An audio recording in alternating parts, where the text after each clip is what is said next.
मौनी अमावस्या क्यों मानी जाती है इतनी खास? सुनिए पौराणिक कथा। जय श्री कृष्ण दोस्तों। ऐसा कहा जाता है कि मौनी अमावस्या के दिन गंगा जल अमृत में बदल जाता है। हिंदू धर्म शास्त्रों में अमावस्या तिथि बहुत ही विशेष मानी गई है। इसमें भी मौनी अमावस्या बहुत ही पावन मानी गई है। मौनी अमावस्या पर स्नान दान किया जाता है। मौनी अमावस्या पर मौन व्रत भी रखा जाता है। इस दिन साधु संत और अन्य लोग मौन व्रत भी रखते हैं। मौनी अमावस्या पर पितरों के लिए अनुष्ठान किया जाता है। जिन लोगों को अपने पितरों की मृत्यु की तिथि की जानकारी नहीं है, वो इस दिन अपने पितरों का पिंडदान कर सकते हैं। मौनी अमावस्या पर पितरों के पिंडदान और तर्पण से उन्हें मुक्ति मिल जाती है। साथ ही पितर बैकुंठ धाम चले जाते हैं। इस साल मौनी अमावस्या 29 जनवरी को है। हालांकि हिंदू पंचांग के अनुसार इस साल मौनी अमावस्या की तिथि की शुरुआत 28 जनवरी की शाम 7:37 पर हो जाएगी। मौनी अमावस्या की ये तिथि अगले दिन 29 जनवरी को शाम 6:05 तक रहेगी। इसलिए मौनी अमावस्या 29 जनवरी को मनाई जाएगी। मौनी अमावस्या का महत्व। मौनी अमावस्या पर पितरों के पिंडदान और तर्पण के साथ साथ दान भी किया जाता है। हिंदू धर्म शास्त्रों में मौनी अमावस्या पर दान करने का भी बहुत महत्व बताया गया है। मान्यताओं के अनुसार मौनी अमावस्या पर स्नान के साथ दान करने से पुण्य फलों की प्राप्ति होती है।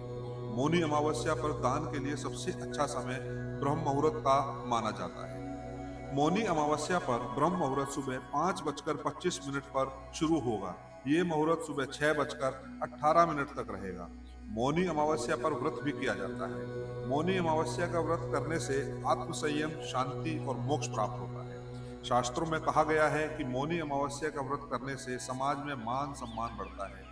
दोस्तों चलिए अब जानते हैं कि इस दिन मौन व्रत क्यों रखा जाता है। मौनी अमावस्या पर मौन व्रत भी रखा जाता है।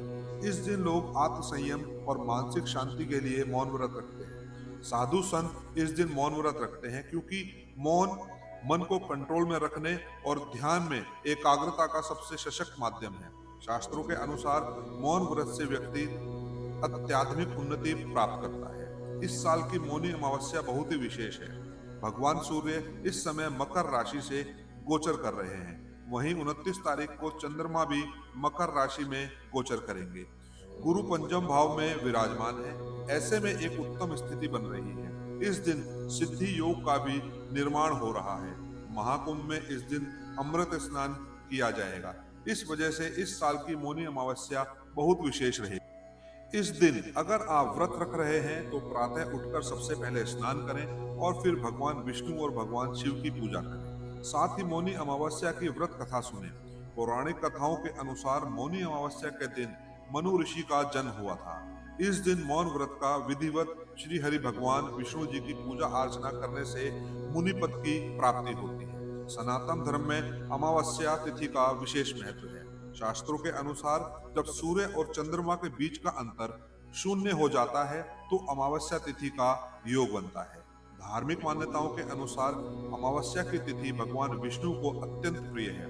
मौनी अमावस्या पर मौन धारण कर स्नान करने का विधान है।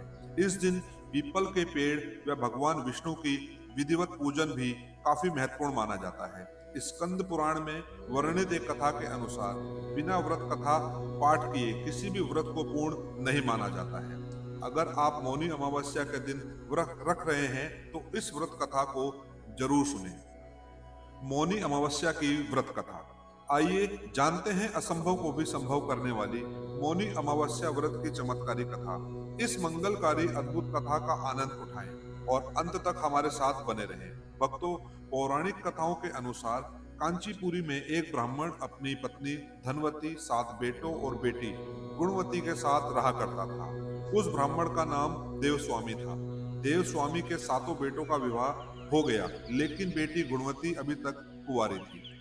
इसलिए देवस्वामी ने अपने बड़े बेटे को गुणवती के लिए सुयोग्य वर ढूंढने का कार्य सौंपा। इसी बीच एक दिन एक पंडित जी ने गुणवती की कुंडली देखी और बताया कि गुणवती की कुंडली में मौजूद दोष के कारण गुणवती विवाह के तुरंत बाद विधवा हो जाएगी।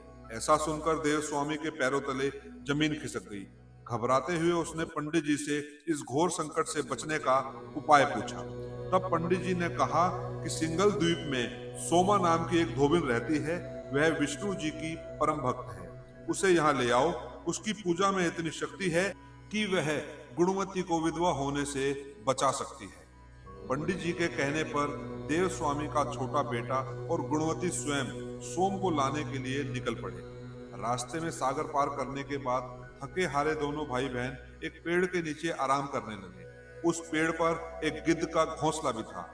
उस घोंसले में गिद्ध के बच्चे थे जो गुणवती और उसके भाई की बातें सुन रहे थे। जब गिद्ध ने अपने बच्चों को खाना खिलाने की कोशिश की तो वह बच्चे खाना खाने से मना करते हुए बोले कि पहले इन इंसानों की मदद कीजिए, तभी हम खाना खाएंगे। अपने बच्चों की जिद मानकर उस गिद्ध ने गुणवती और उसके भाई को सिंगल तक पहुंचा दिया, जहां धोबिन सोमा का घर था। अब दोनों भाई बहन सोमा को खुश करने के लिए तरकीबें सोचते रहे। हर सुबह दोनों भाई बहन सोमा को प्रसन्न करने के लिए उसका घर साफ करके घर की लीपापोती करने लगे। जब सोमा ने अपनी बहुओं से इस बारे में पूछा तो उनकी बहुओं ने उनसे झूठ बोला कि घर की सफाई बहुएं स्वयं ही करती हैं। किंतु सोमा भी अत्यंत चतुर थी। उसने अगली सुबह जल्दी उठकर गुणवती और उसके भाई को साफ सफाई करते हुए देख लिया। वह दोनों के काम से बहुत ही खुश हुई और सारी बात जानकर दोनों के साथ उनके गांव चलने के लिए तैयार हो गई। चलते समय सोमा ने अपनी बहुओं से कहा कि मेरी अनुपस्थिति में यदि किसी का देहांत हो जाए तो उसका दाह संस्कार मत करना, बल्कि मेरे वापस आने की प्रतीक्षा करना। और फिर सोमा भाई बहन के साथ कांचीपुरी पहुंच गई। दूसरे दिन गुणवती के विवाह का कार्यक्रम तय हो गया। कुंडली दोष के अनुसार सप्तपदी होते ही गुणवती के पति का देहांत हो गया। सोमा ने तुरंत अपने संचित पुण्यों का फल गुणवती को प्रदान कर दिया, जिसके फलस्वरूप तुरंत ही उसका पति जीवित हो उठा। सोमा उन्हें आशीर्वाद देकर अपने घर चली आई। उधर गुणवती को पुण्य फल देने से सोमा के पुत्र जमाई और पति की मृत्यु हो गई। उस दिन मौनी अमावस्या का दिन था। सोमा ने पुण्य फल संचित करने के लिए अर्थात पीपल के वृक्ष की छाया में विष्णु जी का पूजन करके 108 परिक्रमाएं की। अंततः उसके परिवार के मृतक जन जीवित हो उठे और इस प्रकार सोमा को उसकी निस्वार्थ भक्ति का महाफल प्राप्त हुआ। इस प्रकार मौनी अमावस्या के दिन किसी पवित्र नदी में स्नान कर विधिवत भगवान विष्णु की पूजा अर्चना करने व पीपल के पेड़ की परिक्रमा करने से मनोवांछित फल की प्राप्ति होती है तथा परिवार के सदस्यों पर भगवान का आशीर्वाद सदैव बना रहता है। निष्काम भाव एवं भक्ति से सेवा का फल मधुर होता है। इस व्रत का यही लक्ष्य है। हम प्रार्थना करते हैं कि श्री विष्णु जी ने जैसे गुणवती और सोमा का कल्याण किया, वैसे ही आप सभी का कल्याण हो। मौनी अमावस्या के दिन मौन व्रत रखकर मन, वाणी और कर्म से पवित्रता बनाए रखना शुभ माना जाता है। इस पौराणिक कथा के अनुसार मौन व्रत रखने से व्यक्ति अपने पापों से मुक्त होकर मोक्ष की ओर अग्रसर होता है। इस दिन गंगा स्नान और दान का विशेष महत्व है। तो दोस्तों, आपने आज के इस वीडियो से क्या सीखा और दोस्तों आपको ये कथा और जानकारी कैसी लगी, कृपया कमेंट करके जरूर बताएं। वीडियो पसंद आया हो तो लाइक करें और अपने दोस्तों के साथ शेयर करें।